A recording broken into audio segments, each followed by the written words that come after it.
Bacaan dari Nubuat Daniel. Sekali peristiwa, Raja Belsyazar mengadakan perjamuan besar untuk para pembesarnya, 1.000 orang jumlahnya.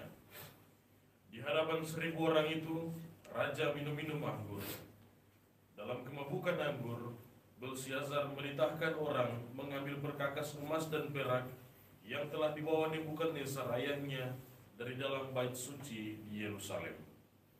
Sebab Belsyazar dan para pembesarnya, para istri dan gundik mereka ingin minum dari perkakas itu. Maka dibawalah perkakas emas dan perak yang dirampas dari bait suci rumah Allah di Yerusalem. Lalu raja dan para pembesarnya, para istri dan gundik mereka minum dari perkakas itu. Mereka minum anggur dan memuji-muji para dewa yang dari emas dan perak, tembaga, besi, kayu, dan batu. Pada waktu itu juga, tampaklah jari-jari tangan manusia menulis pada kapur dinding istana raja di depan kaki Dian. Raja sendiri melihat punggung tangan yang sedang menulis itu. Maka raja menjadi pucat dan pikirannya menggelisahkan dia. Sendi-sendi pangkal pahanya menjadi lemas dan lututnya berantukan. Lalu dibawalah Daniel menghadap raja. Bertanyalah raja kepada Daniel, "Engkaukah Daniel, salah seorang buangan yang diangkut ayahku dari tanah Yehuda? Telah kudengar bahwa engkau penuh dengan roh para dewa dan memiliki kecerahan akal budi dan hikmat yang luar biasa. Aku pun telah mendengar bahwa engkau dapat memberikan makna dan dapat menguraikan kekusutan. Oleh sebab itu, jika engkau dapat membaca tulisan itu dan dapat memberitahukan maknanya kepadaku, maka kepadamu akan dikenakan pakaian dari kain ungu, dan pada lehermu akan dikalungkan rantai emas, dan dalam kerajaan ini engkau akan mempunyai kekuasaan sebagai orang ketiga."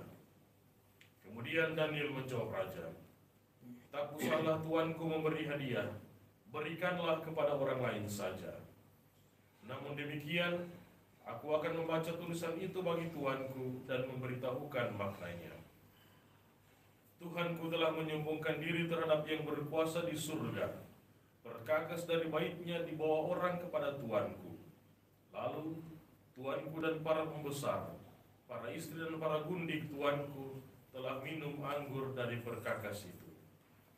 Tuanku telah memuji-muji para dewa dari perak dan emas, dari tembaga, besi, kayu, dan batu, yang tidak dapat melihat, ataupun mendengar, ataupun mengetahui.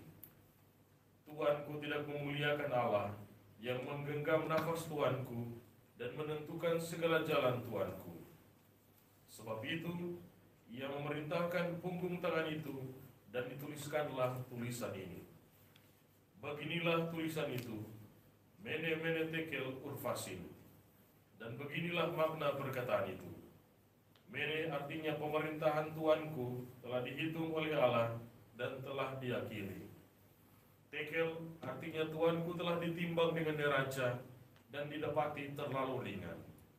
Urfasil, kerajaan tuanku dipecah dan diberikan kepada orang Media dan Persia. Demikianlah sabda Tuhan." Syukur kepada Allah. Mazmur tanggapan dengan refren, "Pujilah Tuhan, hai matahari dan bulan." Pujilah Tuhan, hai matahari dan bulan. Jawab, pujilah dan luhurkanlah Dia selama-lamanya. Pujilah dan luhurkanlah Dia selama-lamanya. Pujilah Tuhan, hai segala bintang di langit. Pujilah dan luhurkanlah Dia selama-lamanya. Pujilah Tuhan, hai segala hujan dan embun. Pujilah dan luhurkanlah Dia selama-lamanya. Pujilah Tuhan, hai segala angin. Pujilah dan luhurkanlah Dia selama-lamanya. Pujilah Tuhan, hai api dan panas terik. Pujilah dan luhurkanlah Dia selama-lamanya. Pujilah Tuhan, hai hawa yang dingin dan kebekuan. Pujilah dan luhurkanlah Dia selama-lamanya. Haleluya, haleluya, haleluya. Haleluya, haleluya, haleluya. Haleluya, haleluya, haleluya. Haleluya,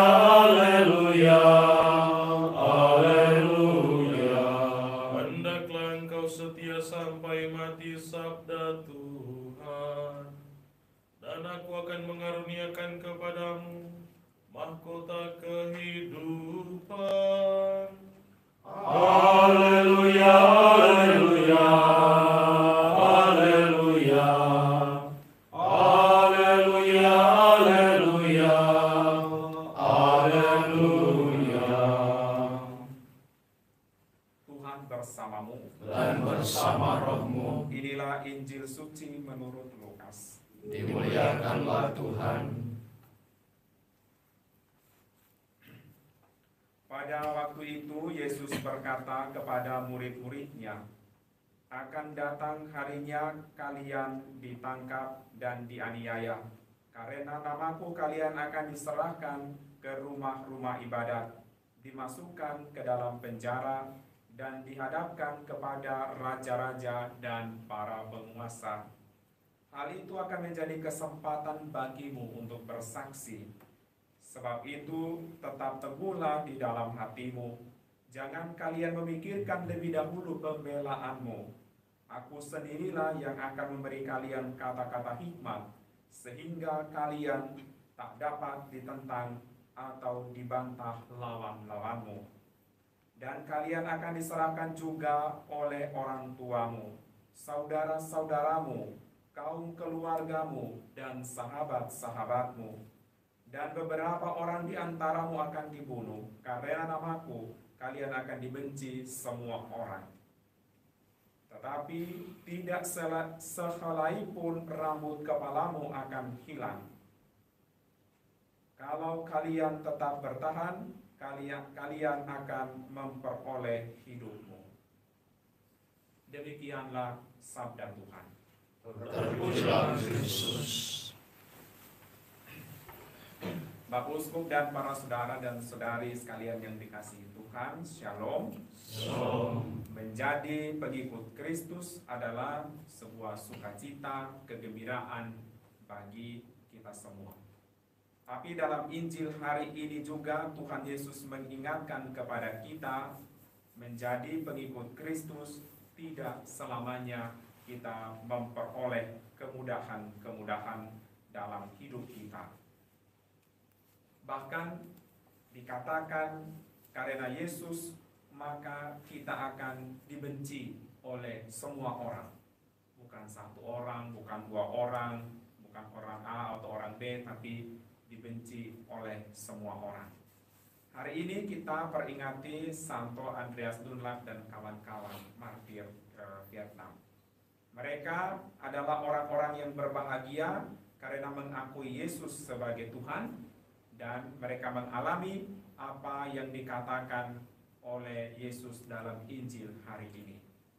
Tetapi berkat pengorbanan mereka, berkat keberanian mereka mempertahankan imannya, kita dapat melihat bahwa iman Kristiani bertumbuh dan berkembang cukup baik di negara itu sampai pada hari ini.